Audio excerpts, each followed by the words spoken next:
भारत के भूगोल में आज सिंचाई के विषय पर चर्चा करेंगे। सिंचाई की आवश्यकता, सिंचाई के विभिन्न स्रोत और उनका वितरण आदि को हम लेंगे। अगर सिंचाई की आवश्यकता को देखते हैं तो सामान्य कारक पहला जो है वो है वर्षा का असमान वितरण। पश्चिमी घाट और पश्चिमी तट, पूर्वोत्तर भारत या पूर्वी भारत के तटीय क्षेत्रों में हिमालय प्रदेश की तराई में काफ़ी वर्षा होती है। कई क्षेत्रों में वर्षा बहुत कम होती है, जैसे मरुस्थलीय प्रदेशों में 10 सेंटीमीटर वर्षा का औसत भी नहीं है। इसलिए कम वर्षा क्षेत्रों में सिंचाई की आवश्यकता होगी। दूसरा है वर्षा की अनिश्चितता। भारत में वर्षा समय और स्थान के अनुसार अत्यंत परिवर्तनशील है। देश का अधिकांश हिस्सा 25% से अधिक वर्षा की परिवर्तनशीलता दिखाता है, जबकि देश का पश्चिमी अर्ध भाग में यह परिवर्तनशीलता 60% से भी अधिक है। देश में औसतन 6 वर्ष में एक बार सूखा आता रहता है। सूखे की प्रभाव होता है, जिससे फसलों को जल की आवश्यकता है ना, जल सिंचाई की आवश्यकता बहुत ज़रूरी हो जाती है, आपूर्ति ज़रूरी हो जाती है। तीसरा कारण है वर्षा की अनियमितता। देश में वर्षा की शुरुआत और वर्षा के बंद खत्म होने का कोई निश्चित समय नहीं है। वर्षा काल के दौरान में भी बीच में कुछ दिन या कुछ हफ्तों की शुष्क काल प्राय आ जाता है। तो ऐसी दशाओं को देखते हुए सिंचाई की आवश्यकता रहती है। और फिर है वर्षा की मौसम परखता। भारत में जो वर्षा का 90% हिस्सा है वो केवल वर्षा ऋतु में ही प्राप्त होता है। बाकी के 8-9 महीने जो है वो शुष्क रहते हैं प्राय।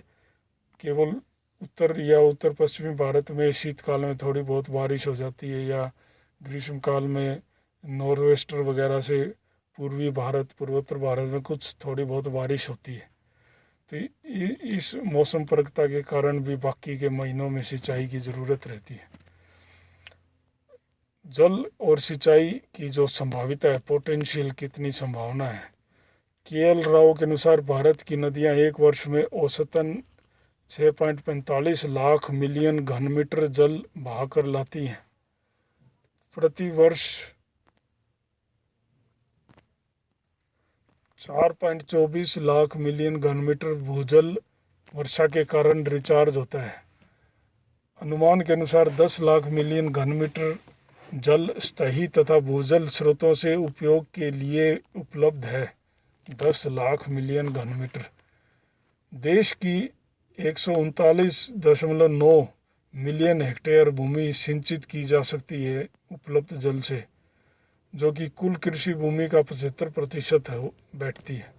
यानी कि भारत की 3/4 कृषि भूमि को सिंचित किया जा सकता है। 10वीं योजना तक मुख्य तथा मध्यम आकार की सिंचाई परियोजनाओं से 42 मिलियन हेक्टेयर सिंचाई की संभावना सृजित की गई, जिसमें से 34 मिलियन हेक्टेयर का उपयोग किया जा रहा है। इसी प्रकार लघु सिंचाई संभावनाएं 60.42 मिलियन हेक्टेयर की है, जिसमें से 52.83 मिलियन हेक्टेयर का संभावना प्रयुक्त होती है। सिंचाई की संभावनाओं के सृजन में उत्तर प्रदेश सर्वाधिक विकसित राज्य है, और उसके बाद बिहार, आंध्र, पंजाब, मध्य प्रदेश, बंगाल, महाराष्ट्र और फिर राजस्थान का स्थान आता है। सिंचाई के अध्ययन में एक संकल्पना है सिंचाई सघनता, कि शुद्ध जो कृषित भूमि है उसमें से शुद्ध सिंचित भूमि का प्रतिशत कितना है, वो सिंचाई की सघनता कहलाती है। सन 11-12 तक देश में सिंचाई सघनता करीब 46.3% पहुँच चुकी थी। अर्थात देश की शुद्ध कृषित भूमि का अभी भी 54% हिस्सा सिंचाई की सुविधाओं से रहित है, जो कि कृषि के विकास में एक प्रमुख बाधा है। देश की औसत सिंचाई सघनता जो है, औसत उससे कम सिंचाई सघनता वाले 21 राज्य देश में हैं।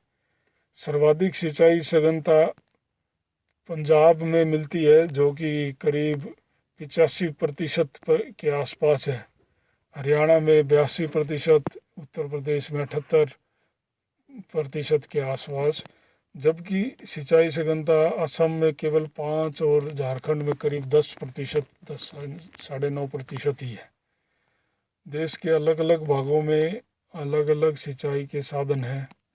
जल संसाधनों की प्राकृतिक उपलब्धता वर्षा की मात्रा के अनुसार।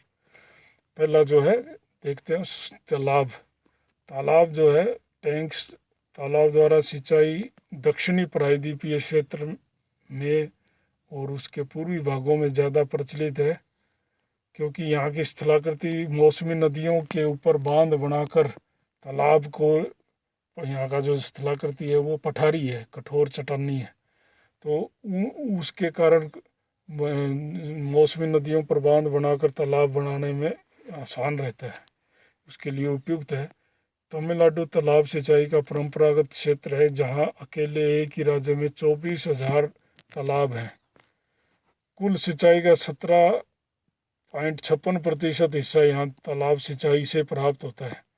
केरल में करीब 11%, कर्नाटक में करीब 6%, आंध्र में 8%, छत्तीसगढ़ में करीब 4% हिस्सा तालाब सिंचाई से प्राप्त होता है। दूसरे है कुएं और नलकूपों से सिंचाई। ये कुएं सिंचाई के सस्ते, विश्वसनीय और प्रचलित स्रोत हैं। यद्यपि आप ज़रूरत से ज़्यादा अगर जल का प्रयोग न करें तो विश्वसनीयता बनी रहती है कि जल जितना रिचार्ज होता है उतना ही उपयोग करते रहें। जिन क्षेत्रों में भूजल पर्याप्त और अच्छी गुणवत्ता में है और भूजल की गहराई 15 मीटर यानी कि 45-50 फीट तक है, वहाँ नलकूपों और कुओं द्वारा सिंचाई की जाती है।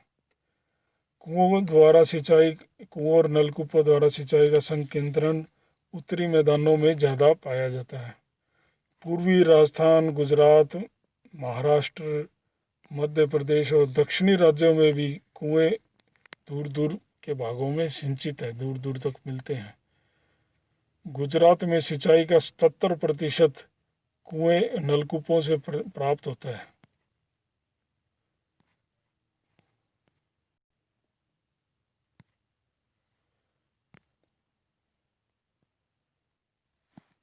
वर्तमान में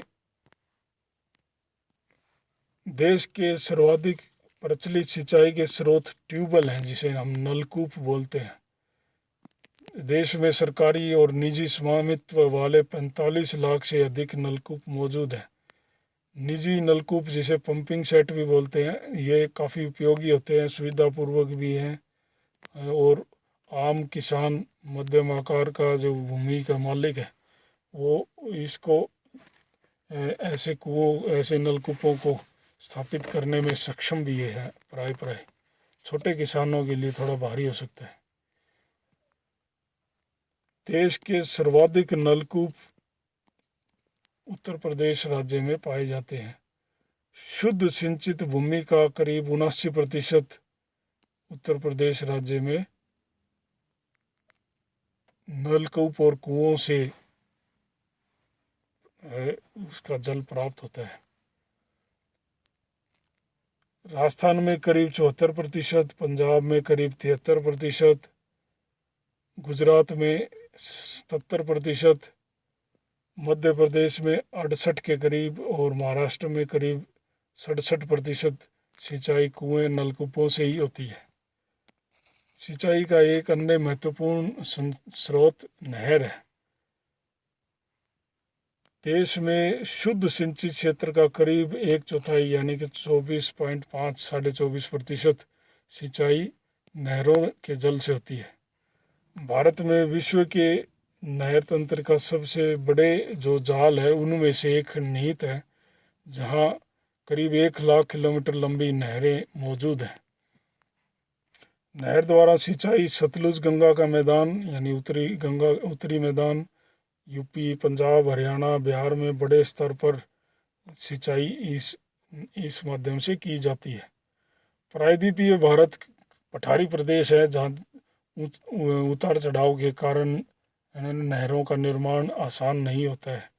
इसलिए वहाँ केवल निचली घाटियों में या नदियों के निचले भागों में डेल्टाई प्रदेशों में ही नहरों का निर्माण किया जाना संभव हो पाता है।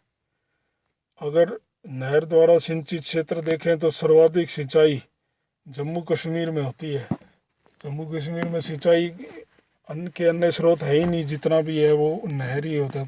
पहाड़ी क्षेत्रों में छोटी छोटी पानी की जो धाराएं हैं उनको डाइवर्ट करके लाते हैं।